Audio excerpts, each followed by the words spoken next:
In this video, we shall define the class equation of a finite group G.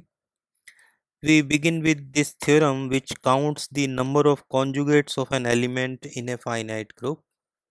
Theorem says that if G is a finite group and A is any element in G, then the number of conjugates of A, that means the order of class of A, is equal to the index of CA in G, where index of CA in G is simply the number of left cosets or right cosets of CA in G. So let us denote the set of left cosets of CA in G by CA. So order of G by CA is simply the index of CA in G. Now we have to show that these two orders are same. So we shall define a function between these two sets. So and we'll show that that function is 1 1 and on 2, that will show that these two orders are same. So let us define a function t from G by CA to class of A, and definition is that the left coset xCA goes to xa x inverse. We have defined t on set of cosets. Whenever we define a function on cosets, we have to check that whether this is well defined or not. Reason is that xCA may be equal to some yCA where x is not equal to y, because in cosets representative may be different but cosets are same. So when we apply t on yCA, then by definition of t we will get y inverse, but yCA is same as xCA, and on xCA when we define t we get xa x inverse. So we have to prove that these two images are also same. So suppose xCA is same as yCA, we have to show their images are also same. So if these two cosets are same, then x inverse y will be in CA. So x inverse y is some element b, which is b is coming from CA. This implies that y is equal to xb, and so when we apply t on yCA, we get y inverse, but y is xb, so we put the value of y here xb, so we get xb inverse. This becomes xb b inverse x inverse, but b is coming from the centralizer of A in G, so B will commute with A, so B and B inverse cancel with each other when we commute B with A. So we are left with XA X inverse, and this is nothing but T of XCA, and so T is well defined. We now prove that T is 1 1 and on 2. To prove that T is 1 1, we suppose that T of XCA is same as T of YCA. We shall show that XCA is same as YCA. So if these two are equal, then XA X inverse is equal to YA Y inverse. Pre-multiplying with Y inverse, we get Y inverse XA X inverse is equal to A Y inverse. Now post multiplying with X, we get Y inverse XA is equal to A Y inverse X. We can write this one as y inverse x times A equal to A times y inverse x. So y inverse x commutes with A, so that means y inverse x is in the centralizer of A, and so this shows that xCA is same as yCA, and so T is 1 1. Now to show on 2, we have to show that every element of class A has a pre-image under T in G by CA. Any element of class of A is of the form xa x inverse, where the x is coming from G, but with this x we can make this coset xCA. So xa x inverse has this pre-image under T, so T is onto as well, and hence the number of conjugates of A in G is equal to the index of centralizer of A in G. We have two immediate corollaries to this theorem. First corollary says that class of A, order of class of A divides the order of G. By theorem, we know that order of class of A is equal to index of CA in G, and this is further equal to order of G divided by order of CA, and this implies that order of class of A multiplied with order of CA is equal to order of G, and this shows that order of class of A divides the order of G.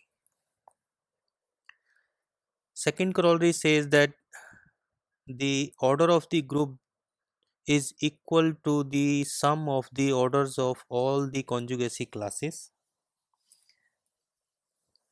where this sum runs over one element from each conjugacy class. Means we are counting the order of a conjugacy class only one time. Now we know that G is partitioned into equivalence classes. So G is the union of all these classes, and this union is disjoint. And so if we find the order of G is simply the sum of the orders of all these equivalence classes, and each equivalence class is counted only one time. But by theorem, order of class of A is equal to index of CA in G. So we have this equation. In corollary 2, we obtained this equation that order of G is equal to the sum of the orders of all the conjugacy classes, where this sum runs over one element from each conjugacy class. Now we shall denote this sum by this way, where A is coming from C and C is the set containing exactly one element from each conjugacy class. Notice that if A is in C, means A is a representative of some conjugacy class, and if A is coming from ZG, center of the group, then its conjugacy class will contain only one element. So class of A, order of class of A would be one only. So we can break this sum into two parts. One is order of ZG plus this sum, where this element A is coming from C star, and C star contains one element from each non-trivial conjugacy class, where non-trivial conjugacy class means that class is of order at least 2. So we have simply broken this sum into two parts. These are the classes which contain exactly one element, and these are the classes which contain at least two elements. We can now define the class equation of a finite group G. This equation is known as the class equation for G, where C star contains exactly one element from each conjugacy class of order at least 2.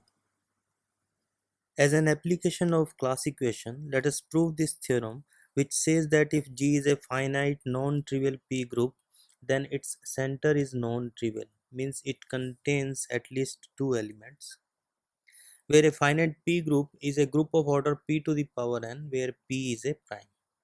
For example, the dihedral group of order 8 is of order 2 cube, so D4 is a 2 group, but S3, order of S3 is a product of 2 primes, so S3 is not a P group. Let us prove this theorem. The class equation for G is this equation, where C star contains one element from each non-trivial conjugacy class. Now this index of Ca in G we can write down as order of G divided by order of Ca. Because G is a P group, so its order is P to the power n for some n. Ca is a subgroup of G, so its order is also P to the power m for some m. So order of G divided by order of Ca is equal to P to the power k for some k greater than equal to 1. The k cannot be 0 because order of Ca cannot be equal to order of G, because A is not coming from the center of G. So centralizer of A cannot be equal to the whole of the group. So that means this k is at least 1. So this shows that P divides this index of Ca in G. So if P divides this index, then P divides this sum also. This is the sum of all the indexes. So P already divides order of G, P divides this sum, and so P will divide their difference. But this difference is exactly equal to the order of ZG. So P divides order of ZG. So order of ZG is at least P, and this shows that ZG is non-trivial. As a corollary to this theorem, we prove that if order of G is P square, where P is a prime, then G is always abelian.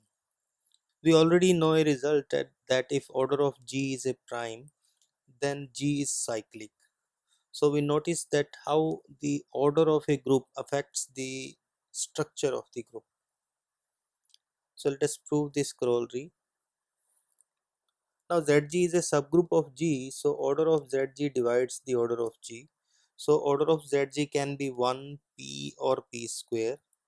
But by the theorem, Zg cannot be trivial, so order of Zg is P or P square.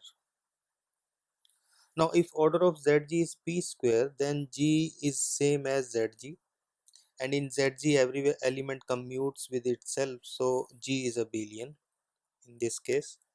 So suppose that center of G order is P only, then order of G by Zg, which is equal to order of G divided by order of Zg, this is also P.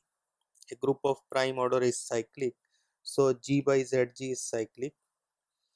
We suppose that G by Zg is generated by AZG. To prove that G is abelian, we pick two elements x and y in G. We shall show that xy is same as yx.